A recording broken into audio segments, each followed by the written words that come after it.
Bismillahirrahmanirrahim. Oke, baik teman-teman semua. Kali ini kita akan membahas bagaimana cara memunculkan kuantiti dari komponen yang sudah kita buat di Revit arsitektur atau Revit struktur juga ya. Nah, di sini saya sudah punya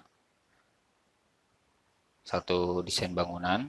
Kita tidak membahas desainnya atau bentuknya atau cara pemodelannya, melainkan di sini saya akan membahas cara mengeluarkan quantity, schedule atau quantity ya. Di sini istilah Revit itu schedules. Schedules itu artinya di sini adalah seperti BQ ya, berkaitan dengan jumlah, bukan berkaitan dengan timeline atau waktu. Jadi dari yang telah kita buat ini, kita akan munculkan item-itemnya beserta informasi-informasi yang kita butuhkan. Mungkin sebelumnya di sini sudah saya siapkan beberapa,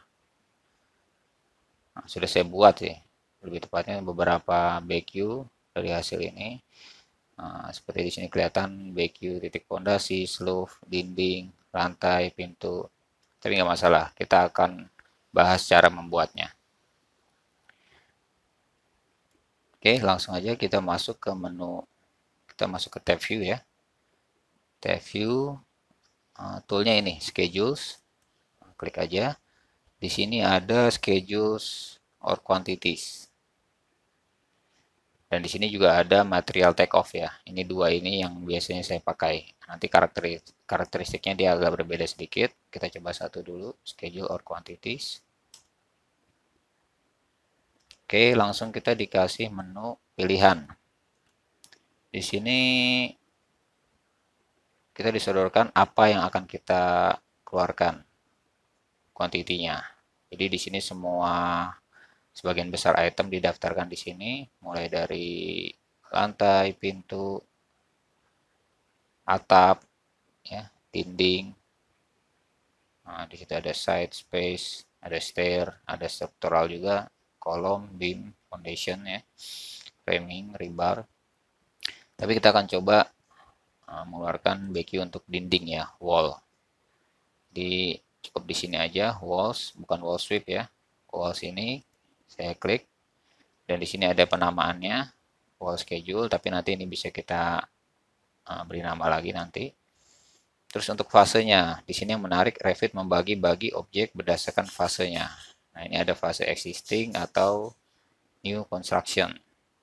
Jadi kita bisa membedakan nanti komponen mana yang sudah ada dan komponen mana yang memang konstruksi baru. Kita pilih new construction dulu ya. Klik OK. Dan di sini kita disajikan pada kolom field. Field itu kita pilih informasi apa aja yang akan kita tampilkan dari kategori dinding ini. Jadi di sini sudah disediakan banyak ya. Seperti kita lihat di sini ada area, ada assembly, code, description, base offset, comments, cost, dan lain-lain sebagainya. Ini pasti ada banyak. Tapi kita munculkan yang kita butuhkan aja. Misal kalau untuk dinding itu biasanya saya pilih pertama tipe ya, tipe atau family and type. Ini ada beberapa macam ya. Tapi untuk lebih simpelnya ya, family and type untuk pertama kali. Ini saya klik 2 kali. Di sini ya, klik 2 kali. Nah, dia akan masuk ke kolom sebelah sini. Nah, itu artinya untuk data ini sudah kita masukkan. Kita lanjutkan dengan data lainnya. Family and type biasanya untuk dinding itu saya pilih width ya, ketebalan dindingnya. Saya pilih 2 kali lagi. Terus selanjutnya base offset. Saya ingin tahu posisi base dia ada di mana, di lantai 1 kah, lantai 2 kah, atau lantai berapa ya. 2 kali. Base offset. Nah, yang penting juga ini area ya. Area. Jadi biasanya itu perhitungan biaya dinding itu berdasarkan meter persegi luasannya. Makanya sering saya pilih area untuk BQ dinding ini. Oke, terus ada opsional yang lain-lain ya. Silakan ditambahkan. Misal length, panjang boleh.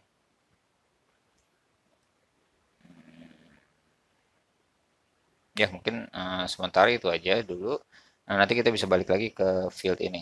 Ya, jadi informasi yang akan kita munculkan itu family and type, width, base offset, area, length. Sebentar ini dulu ya. Nah, coba oke. Okay. Ya, ini yang ditampilkan oleh Revit dari hasil perhitungan pemodelan kita. Nah, di sini kelihatan ya tipe-tipe dinding yang saya buat. Nah, ini tergantung penamaan kita pada saat bikin tipe. Ya kan, seperti kita lihat ini penamaan ini saya. Nah, ini ada banyak karena per item ditampilkan semua. Semua item ditampilkan.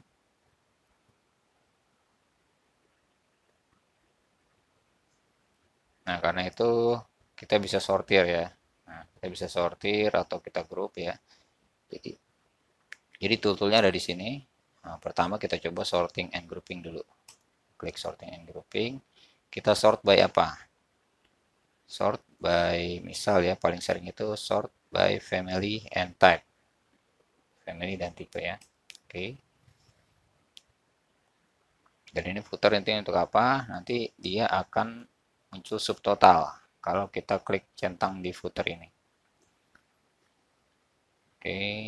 Terus grand total boleh. Jadi grand total ini akan menjumlahkan semua subtotal yang ditampilkan pada footer. Terus ini kenapa banyak? Karena item as every instance-nya dicek. Nah, ini coba saya matikan ya, supaya tidak semua item, melainkan dia akan dikelompokkan. Nah, saya oke aja ya, kita lihat hasilnya seperti apa. Nah, seperti ini. Jadi di sini sudah dikelompokkan ya, jadi lebih simpel ya. Ada balok anak, dinding baru, apa tipe-tipenya sudah didata dan areanya. Nah, ini ada yang kosong kenapa? Karena untuk pengelompokan ini belum ada totalannya. Kita harus setting totalannya di formatting. Nah, jadi formatting ini masing-masing kolom kita atur formatnya seperti apa. Misalnya untuk width, headingnya bisa saya ganti namanya ya, jadi lebar atau tebal. Nah, mungkin yang penting ini ya, alignmentnya bisa center, bisa left, bisa right. Coba right ya. Terus juga untuk area mungkin alignmentnya juga right, kanan, rata kanan ya. Dan ini yang penting di sini, ini masih no calculation, jadi dia tidak akan menghitung kalau ini masih no calculation. Saya klik aja, saya pilih calculate totals. Oke ya, gitu juga dengan length ya. Nah, ini saya ambil rata kanan lagi. Nah, ini kalkulator total lagi. Coba kita oke, kita lihat perubahannya. Nah, ini sudah ada perubahannya ya. Jadi dari setiap tipe sudah ada totalannya. Terus kuantitinya ada berapa pieces. Di sini ada 60, ada 127 dan di sini ada jumlah-jumlahnya. Ya, panjang itu di total, terus area juga di total. Di sini masing-masing ada subtotal ya, dan ada grand total juga. Grand total untuk jumlah dan grand total untuk area dan juga panjang. Oke ya, kita sudah dapat informasinya. Lalu untuk biayanya bagaimana? Nah, untuk pembiayaannya kita bisa munculkan kolom cost yang belum kita munculkan tadi ya. Jadi ini masih fleksibel, kita bisa masuk lagi ke kolom fields ya. Fields ini saya ambil cost yang tadi belum masuk. Oke ya. Cost ini ya. Coba saya oke. Nah, itu dia. Sudah muncul kolom cost dan coba saya isi ya. Misal dia. Nah, ini penting untuk kita persepsikan. Misal kita persepsikan biaya itu by apa ya, by meter persegi atau by meter lari. Misal saya persepsikan ini dikalikan dengan panjang per meter ya. Misal per meternya taruhlah 50.000. Oke ya. Yang lain, tipe yang lain harus diisi juga.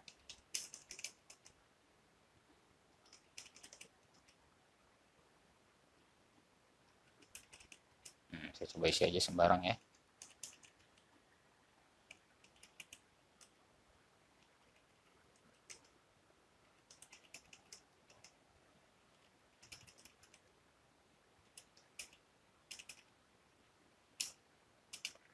Oke ya. Oke, sekarang persepsi saya adalah cost ini per meter lari panjang. Berarti kita akan memanfaatkan kolom length ini. Nah, tapi kita harus lihat ini length ini sudah satuannya meter atau belum ya. Kita balik lagi ke manage untuk mengatur unitnya. Manage, di sini ada project unit. Untuk length saya akan ganti, ini masih cm ya. Saya akan ganti menjadi meter. Nah, di sini akan berubah ya menjadi meter. Oke. Nah, dia sudah berubah menjadi meter. Dan mungkin dia butuh desimal ya. Nah, saya akan balik lagi ke project unit sini. Untuk length, meter, dan kasih desimal. 2 desimal place ya. Oke ya. Oke. Oke, gitu ya. Jadi itu akan mengubah persepsi panjang ya menjadi meter. Tapi ada dua cara, kita juga bisa mengubah persepsi panjangnya di sini, di formatting. Formatting, kita masuk ke length. Ini juga tersedia di sini. Nah, kalau dia ingin berbeda sendiri dari project setting tadi. Oke ya. Oke. Nah, untuk perkaliannya bagaimana? Di sini di Revit tidak ada kolom untuk perkalian ini, melainkan kita harus buat sendiri formulanya. Nah, kita bisa masuk ke kolom field. Di sini ada fungsi fx ya. Kita bisa membuat parameternya atau perhitungan perkaliannya. Nah, ini saya bisa kasih nama misalnya biaya borongan gitu kan, atau biaya terpasang. Nah, ini boleh bisa diperhatikan untuk disiplin bisa common aja. Nah, untuk tipe ini kita harus sesuaikan dengan parameter yang kita ambil untuk perkaliannya, yaitu length ya, di panjang ini. Length. Karena dasar perhitungannya ada dari panjang, seperti yang telah kita bahas. Terus untuk formulanya kita ambil saja di sini. Nah, di sini ada length ya, klik 2 kali. Nah, setelah itu klik ketik spasi di keyboard, lalu bintang untuk mengalihkan, dan spasi lagi ya. Ingat pakai spasi. Kalau tidak pakai spasi dia akan gagal. Lalu saya ambil cost ya. Cost ini. Jadi length spasi bintang spasi cost. Klik OK. Nah, ini sudah muncul kolom baru yaitu biaya terpasang. Nah, sampai sini saya OK aja. Di situ sudah terlihat perkaliannya, ya kan? Tapi ada beberapa kolom kosong. Kenapa? Ini kita bisa pakai cara yang tadi di formatting. Jadi biaya terpasang itu belum dikalkulasi ya, seperti yang tadi. Nah, untuk area dan panjang itu ya. Nah, ini saya calculate total. Oke. Nah, dia akan kalikan. Oh, sorry, ada yang belum tadi. Alignment-nya juga bisa kita bikin rata kanan ya. Oke. Oh, belum saya pilih biaya terpasangnya. Oke. Nah, rata kanan. Ini tadi saya balikan lagi ke rata kiri.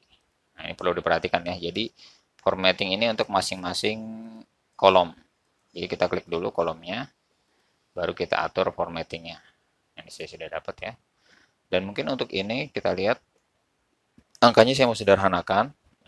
Karena ini biaya ya, dalam arti kata rupiah. Ini akan saya sederhanakan, jangan sampai dia banyak pecahan-pecahan ini. Nah, jadi saya masuk aja fill format. Nah, ini saya tidak ikut project setting, saya hilangin centangnya. Oke. Roundingnya ini tadinya 2 decimal place, saya ganti to the nearest 1000. Artinya apa? Artinya dia akan membulatkan ke pecahan seribuan. Jadi angkanya akan lebih sederhana. Masih oke. Nah, ya, bisa kelihatan ya. Jadi angkanya lebih simple di sini. 43.211.000. Nah, jadi tidak ada angka-angka pecahan 1 rupiah atau 5 rupiah ya. Nah, seperti itu. Nah, jadi schedule ini adanya di mana? Kita bisa lihat di project browser ya. Nah, dia di bagian schedules and quantities ini. Nah, dia ada di sini yang baru saya buat. Ini boleh saya kasih ganti nama di sini ya. Nah, dengan BQ misalnya dinding yang biasanya saya lakukan ya. Enter. Nah, ini juga masing-masing ini bisa kita kasih nama secara custom. Oke, itu saja ya. Jadi kita bisa dapat tipe, data-datanya, luasan, panjang, dan biaya totalnya. Oke, sampai jumpa lagi.